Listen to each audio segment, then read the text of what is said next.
الحمد للہ رب العالمین والعاقبۃ للمتقین والصلاة والسلام علی سید الانبیاء والمرسلین والحمد للہ رب العالمین۔ معزز سامعات، آج کا جو ہمارا ذکر کا گوشہ، اس میں آج ہم سورہ بقرہ کی پہلے رکوع کی ہم تفسیر کرنے کے لیے جا رہے ہیں۔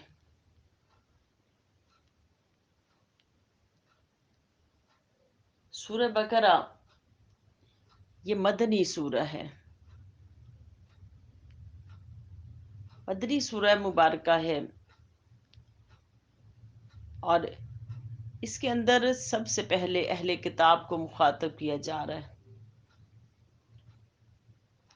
تو اللہ رب العالمین نے سب سے پہلے ارشاد فرمایا الف لام میم،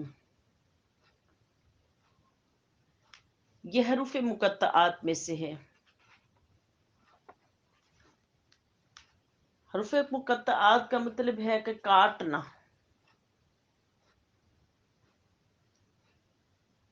یہ قطع سے نکلا ہے جس کے معنی ہے کاٹنا، اور انہیں مقطعات اس لیے کہتے ہیں کہ انہیں لکھا تو اکٹھا جاتا ہے مگر پڑھا علیحدہ علیحدہ جاتا ہے۔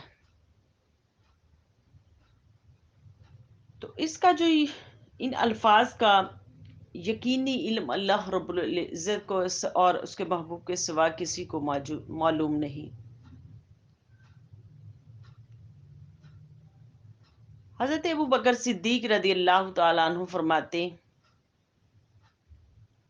آپ فرماتے ہیں کہ ہر کتاب کے کوئی کچھ رموز و اسرار ہوتے ہیں،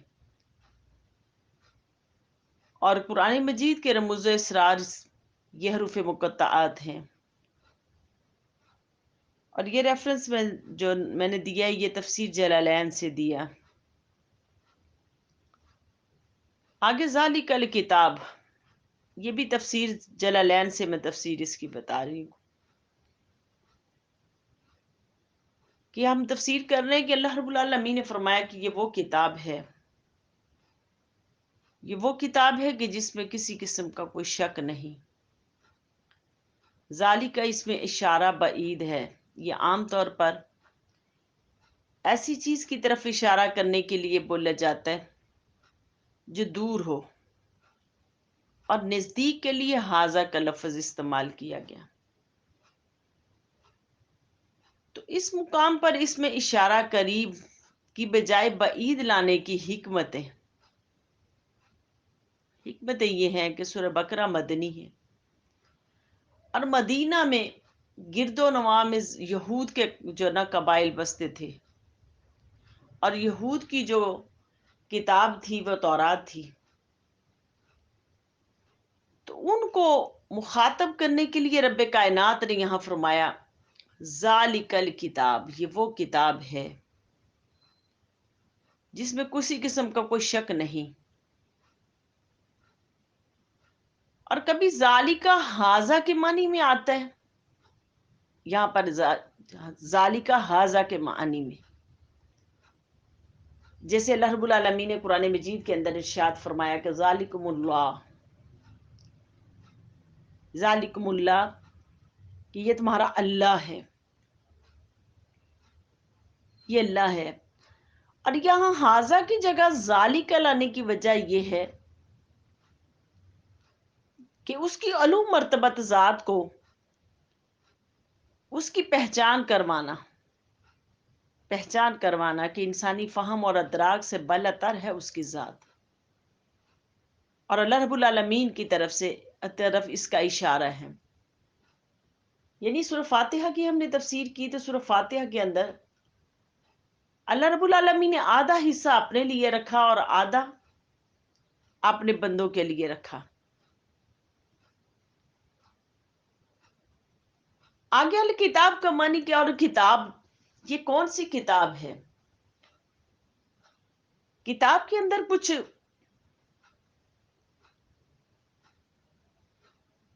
چیزیں ہوتی کتاب کے اندر، جیسے کتاب کا ایک ٹائٹل ہے، اب ٹائٹل کو دیکھ کے انسان کتاب کو پڑھتا ہے. اب کتاب کے اندر جو نا ایک کلام ہوتا ہے، ایک کلام ہوتا ہے نفسی اور ایک ہوتا ہے لفظی. کبھی کلام کا اطلاق صرف صاحب کلام کے معنی اور مفہوم پر ہوتا ہے اور کبھی الفاظ اور عبارات پر ہوتا ہے. لیکن کتاب کا اطلاق اس وقت تک نہیں ہوتا جب تک کلام کا معنی اور مطالب اس کی سمجھ نہ آ جائے. سمجھ نہ آ جائے. تو اللہ رب العالمین نے اس کتاب کے اندر جو الفاظ اور معنی کی بھی ترتیب رکھی اور اس کے معنی اور مطالب کی بھی ترتیب رکھی اور اس کی ترتیب کا بھی لحاظ کیا. ترتیب کا بھی لحاظ رکھا اس کے اندر کہ جیسے جیسے اس کا نزول ہوتا تھا حضور علیہ الصلوۃ والسلام صحابہ کرام کو حکم دیتے کہ اس آیتوں کو فلاں سورہ مبارکہ کے اندر شامل فرما لیں. تو صحابہ کرام منون اسی طرح اس سورہ جو نا ان آیات کو ان سورہ کے اندر داخل کر لیا کرتے تھے. اب اللہ رب العالمین نے اس کے اندر فرمایا کہ کوئی یہ نہ سمجھ بیٹھے کہ یہ صحابہ کرام نے خود گھڑی ہیں، یہ آیات خود گھڑی ہیں، بلکہ اللہ رب العالمین نے ذالک الکتاب کہہ کے اس طرف اشارہ کر دیا کہ یہ کتاب یہ کلام اللہ بھی ہے، اس کے الفاظ معانی بھی رب کائنات کی طرف سے ہیں، اس کی ترتیب بھی رب کائنات کی طرف سے ہے اور اس کی جتنی عبارت ہے وہ بھی رب کائنات کی طرف سے ہے. اب اس کے اندر کسی قسم کا کوئی شک نہیں، کسی قسم کا کوئی شک نہیں. یعنی کہ پہلی کتاب بھی ہیں، پہلی کتب ہیں، تورات، زبور، انجیل. آپ ذرا دیکھیں کہ ان کے اندر نسخے تبدیل ہو گئے، نسخے تبدیل ہو گئے. عالم عیسائیت میں انجیل کے 132 نسخے تیار ہوئے، 132 نسخے تیار ہوئے. یعنی کہ ان کے اندر تبدیلیاں آتی گئی، تبدیلیاں آتی گئی پہلی کتب کے اندر. لیکن رب کائنات نے اس کتاب کا، اس لاریب کتاب کی حفاظت بھی رب کائنات نے خود فرمائی. کہا اس کے اندر کسی قسم کا شک نہیں اور نہ اس کے اندر کوئی رد و بدل کر سکتا ہے. اس کی حفاظت کا ذمہ بھی رب کائنات نے خود لیا. آگے فرمایا ہدی للمتقین، یہ کتاب سراسر ہدایت ہے کن کے لیے؟ متقین کے لیے، متقین کے لیے. یہ متقین کی پہلی صفت ہے کہ ان کے لیے کیا؟ یہ کتاب ہدایت ہے. جو ہدایت لینا چاہے اس میں سے یہ کتاب اس کے لیے ہدایت ہے. حضرت ابن عباس رضی اللہ عنہ فرماتے ہیں کہ متقی وہ لوگ ہیں جو ایمان لا کر شرک سے دور رہ کر اللہ تعالیٰ کے احکام بجا لائیں. اور حضرت حسن بصری علیہ رحمہ فرماتے ہیں کہ متقی وہ ہیں جو حرام سے بچیں اور فرائض بجا لائیں. یہ تفسیر ابن کثیر کے اندر حافظ ابن کثیر اس کا ریفرنس دے رہے ہیں. آگے فرمایا الذین یؤمنون بالغیب، ایمان بالغیب کی حقیقت، وہ جو غیب پر یقین رکھتے ہیں کہ یہ ایمان بالغیب کی حقیقت ہے کہ انسان ایمان لے کے آیا کس چیز پر؟ کس چیز پر؟ ایمان بالغیب کی حقیقت اس کے اندر رب کائنات نے انسان کے عقائد کو درست کروایا اور ایمان بالغیب کی حقیقت کو بیان فرمایا اس کے اندر کہ اللہ تعالیٰ کی ذات و صفات وہ ہے، صفات اور ملائکہ، قیامت، بسط بعد الموت، جنت اور دوزخ، جزا و سزا، سب غیب ہیں اور ان کا ادراک حواس سے ممکن ہے اور نہ ہی عقل سے. محض ایمان لایا کہ انسان ایمان لے کے آیا کس وجہ سے کہ ہمیں حضور نبی علیہ الصلوۃ والسلام نے بتایا، انبیاء علیہ الصلوۃ والسلام نے بتایا، اس لیے ایمان لے کے آئے. تو اس کے اندر ایمان بالغیب کی حقیقت کو واضح کیا گیا کہ یہ عقیدہ ہے، یہ کہ ہم ایمان لے کے آئے اللہ پر، اس کے رسول پر، انبیاء علیہ الصلوۃ والسلام پر، اس کی کتب پر، اور اچھی بری تقدیر پر، جزا سزا کے دن پر، مر کے دوبارہ زندہ ہونے پر، اس پر ایمان لے کے آئے. اور یہ ریفرنس ہے تفسیر جلالین کا. آگے طبرانی شریف میں ایمان بالغیب کی ایک فضیلت پر ایک حدیث پاک امام طبرانی نے اس کے اندر جو درج کی. آپ فرماتے ہیں کہ ایک مرتبہ حضور نبی علیہ الصلوۃ والسلام نے اپنے صحابہ سے دریافت کیا کہ اے میرے صحابیوں بتاؤ، اے صحابہ بتائیں کہ عجب ایمان کن کا ہے؟ تو صحابہ کرام نے کہا یا رسول اللہ صلی اللہ علیہ وسلم فرشتوں کا. تو آپ علیہ الصلوۃ والسلام نے فرمایا فرشتے تو جو ہر وقت نوری مخلوق ہے، اللہ رب العالمین کی بارگاہ میں رہتے ہیں، ان کا ایمان کیسے ہو سکتا ہے؟ جب پھر فرمایا یا رسول اللہ صلی اللہ علیہ وسلم پھر ہمارا ہوگا، ہم صحابی ہیں.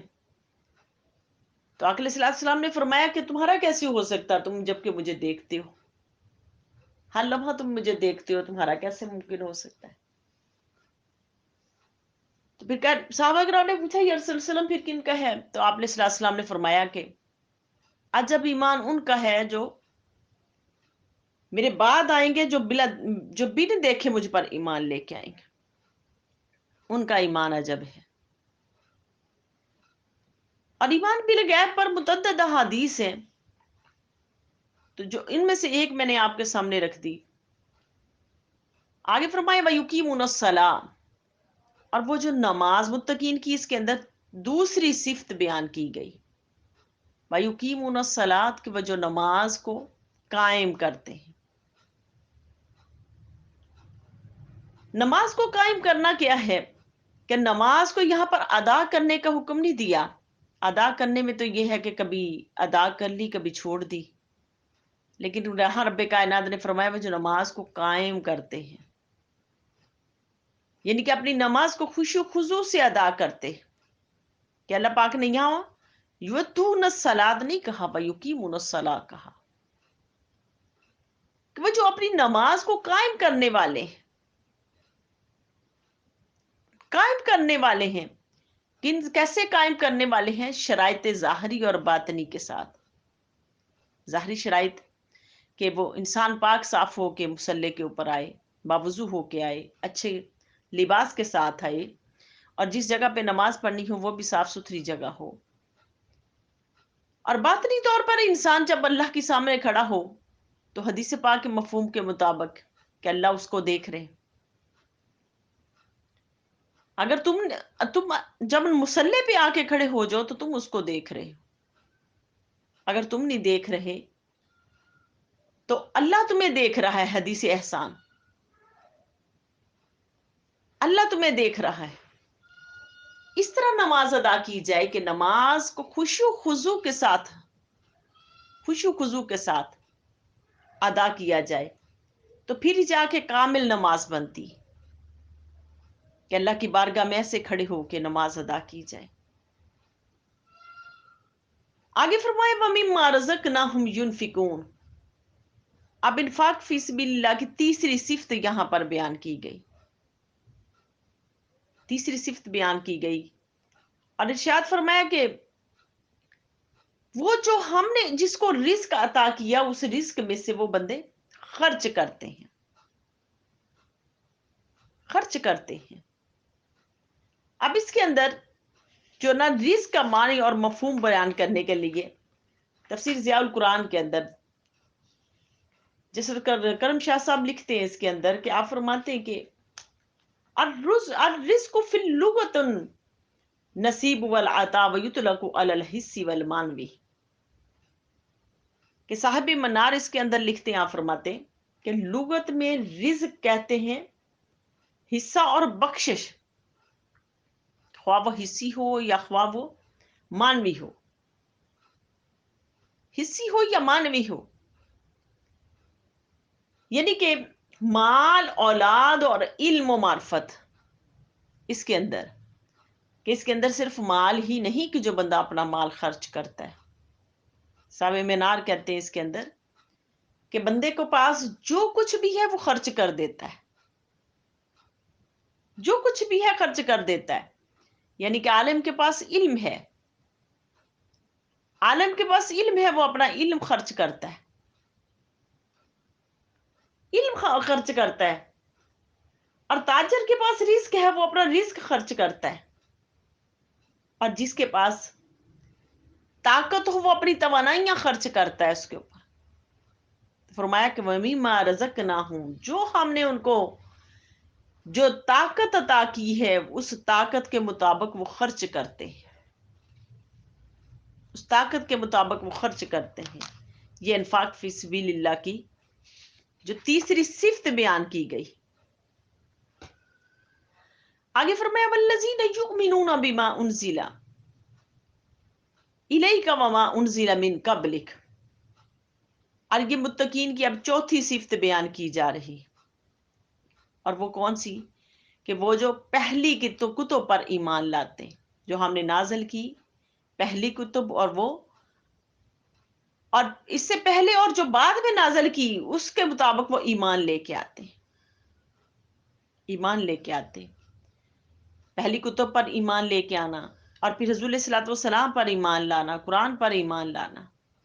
اس کے اندر ختم نبوت کی بھی دلیل ہے، ختم نبوت کی بھی دلیل ہے کہ وما انزل من قبلک والذین یؤمنون بما انزل الیک وما انزل من قبلک. جو اب نازل ہوا ہے، جو اس سے پہلے نازل ہوا ہے، اس سب کے اوپر ایمان رکھتے ہیں. تو ختم نبوت کی بھی دلیل ہے کہ نبی کریم علیہ الصلوۃ والسلام نے جو ارشاد فرمایا کہ نا خاتم النبیین لا نبی بعدی، کہ میرے بعد کوئی نبی نہیں آئے گا، میں آخری نبی ہوں، میرے بعد کوئی نبی نہیں آئے گا. تو اس پر حضور نبی علیہ الصلوۃ والسلام کی ذات پر بھی ایمان رکھنا اور پہلے انبیاء علیہ الصلوۃ والسلام پر ایمان رکھنا، یہ مومنین کی چوتھی صفت بیان کی گئی. اور آگے فرمایا کہ یہ آخرت اس کے حساب سے ہے. آگے وما هم بمؤمنین، آگے والذین یؤمنون بما انزل الیک وما انزل من قبلک وبالآخرۃ هم یوقنون. اور وہ آخرت پر یقین رکھنے والے، آخرت پر یقین رکھنے والے، یعنی کہ حساب، آخرت میں حساب ہوگا، میزان کے اوپر یقین رکھنے والے، پل صراط پر یقین رکھنے والے، جنت اور جہنم پر یقین رکھنے والے. تو فرمایا کہ یہ لوگ ہیں کہ جن کے اوپر رب کائنات نے جو یہ صفت بیان کی، یہ متقین کی صفت ہے کہ وہ آخرت پر یقین رکھنے والے. آگے ارشاد فرمایا اولئک علی ھدی من ربہم، یہی لوگ اپنے رب کی طرف سے ہدایت پر ہیں. یعنی کہ یہ جو 6 صفات مومنین کی 6 صفات بیان کی، اور ان 6 صفات کا ذکر کر کے ارشاد فرمایا کہ وہ 6 صفات کون سی ہیں؟ ایمان بالغیب، اقامت الصلاۃ، انفاق فی سبیل اللہ، ایمان بالقرآن، ایمان بالکتاب السماویہ، اور ایمان بالآخرہ. ان چیزوں کے اوپر جو ایمان، 6 چیزوں پر ایمان لے آتا ہے اس کا ایمان کامل ہو گیا. اللہ پاک نے فرمایا اولئک علی ھدی، یہی لوگ اپنے رب کی طرف سے ہدایت پر ہیں. واولئک ھم المفلحون، یہی فلاح پانے والے. آگے فرمایا ان الذین آمنوا، ان الذین کفروا، وہ لوگ جنہوں نے کفر کیا، سواء، برابر ہے، علیہم، ان پر، انذرتہم ام لم تنذرہم لا یؤمنون. اے محبوب آپ ان کو ڈرائیں یا نہ ڈرائیں، یہ کبھی بھی ایمان نہیں لائیں گے. ختم اللہ علی قلوبہم وعلی سمعہم وعلی ابصارہم غشاوۃ ولہم عذاب عظیم. ان آیات کے اندر، یہ آیات جو نہ مشرکین مکہ کے ان سرداران کے اوپر جو نازل ہوئی، جو رسول صلی اللہ علیہ وسلم کے ساتھ انتہا درجے کا بغض اور عداوت رکھتے تھے، بغض اور عداوت رکھتے تھے. تو اس بغض اور عداوت کی وجہ سے رب کائنات نے فرمایا کہ محبوب، اب حضور علیہ الصلوۃ والسلام کی، حضرت ابن عباس رضی اللہ تعالیٰ فرماتے کہ علیہ الصلوۃ والسلام کہ یہ خواہش تھی اور بڑی دیرینہ خواہش تھی علیہ السلام کی کہ سب لوگ ایمان لے آئیں، سب ایمان لے آئیں، مگر یہ سب لوگ ایمان نہیں لے کے آئے، ایمان نہیں لے کے اللہ پاک نے فرمایا کہ محبوب آپ چاہتے ہیں کہ یہ سب ایمان لے آئیں، مگر ایسے نہیں ہو سکتا، ایسے نہیں ہو سکتا۔ فرمایا کہ اللہ نے مہر لگا دی ہے ان کے کانوں پر، ان کی آنکھوں پر پردہ ڈال دیا ہے، یہ کانوں پر مہر ہے کہ محبوب آپ کا کلام سنتے ہیں مگر ان کے دل پہ نہیں اترتا، آنکھوں سے دیکھتے ہیں مگر پھر بھی شرف صحابیت نہیں پایا۔ تو محبوب کیا ہے کہ ان کی آنکھوں پہ پردہ پڑ چکا ہے، اللہ پاک نے ان کے لیے عذاب تیار کر رکھا ہے، ان کے لیے عذاب تیار کر رکھا ہے۔ کون سا عذاب تیار کر رکھا ہے؟ آخرت کا عذاب۔ اب اس کے اوپر جو فرقہ جبریہ اور قدریہ وہ بحث چھیڑ دیتے، وہ کہتے ہیں کہ جب اللہ رب العالمین کو پتا تھا، جب اللہ رب العالمین کو پتا تھا کہ یہ کبھی بھی ایمان نہیں لانے والے، تو پھر ان کے لیے اللہ پاک نے پھر ان کو عذاب کیوں دیا؟ عذاب کیوں دیا؟ اب جسٹس کرم شاہ صاحب اس کے اندر اس کی تفسیر کرتے ہوئے آپ فرماتے ہیں کہ تفسیر ضیاء القرآن کے اندر آپ فرماتے ہیں کہ اب جو یہ فرقے ہیں یہ وہ کہتے ہیں کہ پھر جزا، یہ سزا کیوں رب کائنات نے رکھی، کیوں رب کائنات نے رکھی؟ تو انسان کی بے بسی کہ یہاں پر پھر اللہ پاک بیان کر رہے ہیں کہ یہاں اللہ پاک کو نہیں نظر آتا کہ انسان کتنا بے بس ہے، لیکن ان لوگوں کو کیونکہ یہ فرقے ہیں، یہ فرقے جو گمراہ فرقے ہیں، گمراہ فرقے ہیں، لیکن آپ دیکھیں کہ ایک انسان ہے، ایک انسان مثال کے طور پہ وہ کھانے کے اندر اعتدال کا جو نا توازن جو نا وہ برقرار نہیں رکھتا، اعتدال کے ساتھ نہیں کھاتا، اعتدال کے ساتھ نہیں کھاتا، وہ مسلسل ایک خوراک کھاتا چلا جائے، مسلسل ہی گوشت خور ہے، مسلسل ایک جو نا وہ گوشت کھاتا جائے، مسلسل گوشت کھاتا جائے، تو کیا اس کا معدہ ہضم کرے گا؟ نہیں کرے گا، اس کا معدہ خراب ہو جائے گا، اس کا پیٹ خراب ہو جائے گا، اس کا پیٹ مسلسل ایک غذا لے لے کے خراب ہو جائے گا۔ اسی طرح ان مشرکین کی بات کو رب کائنات نے سامنے رکھا کہ ایک ہی کفر اور شرک کی ادا ایسی ہے، کفر کی جو ان کے اندر ہے، جو مسلسل ان کو خراب کیے ہوئے، حالانکہ میرا محبوب ان کے اندر ہے، ان کو میری آیات پڑھ پڑھ کے سنا رہے ہیں، بار بار میری آیات پڑھ پڑھ کے سنا رہے ہیں۔ اور مکہ کے اندر کون سی آیات نازل ہوئی؟ کون سی آیت عذاب نازل ہوئی؟ وہ بار بار آیت عذاب جو اترتی تھی وہ پڑھ پڑھ کے سناتے تھے، مگر پھر بھی ایمان نہیں لے کے آئے، ایمان نہیں لے کے آئے۔ رب کائنات نے فرمایا کہ اللہ نے ان کے دل، آنکھوں پر جو پردہ ڈال دیا اور کانوں پر جو مہر لگا دی ہے، یہ کبھی بھی ایمان نہیں لے کے آئیں گے۔ اللہ پاک نے ان کی اس خصلت کو بیان فرما دیا کہ یہ کبھی ایمان نہیں لے کے آنے والے، یہ کافر ہیں، یہ مشرک ہیں، یہ کبھی ایمان نہیں لے کے آنے والے، یہ جہنم کا ایندھن ہے۔ تو یہ سورہ بقرہ کا پہلا رکوع جو ہم نے کیا، تو اللہ رب العالمین کی بارگاہ اقدس میں میری التجا ہے کہ اللہ پاک اس قرآن مجید کو صحیح معنوں میں سمجھنے اور اس پر عمل کی ہم سب کو اللہ پاک توفیق عطا فرمائے۔ وما علینا الا البلاغ۔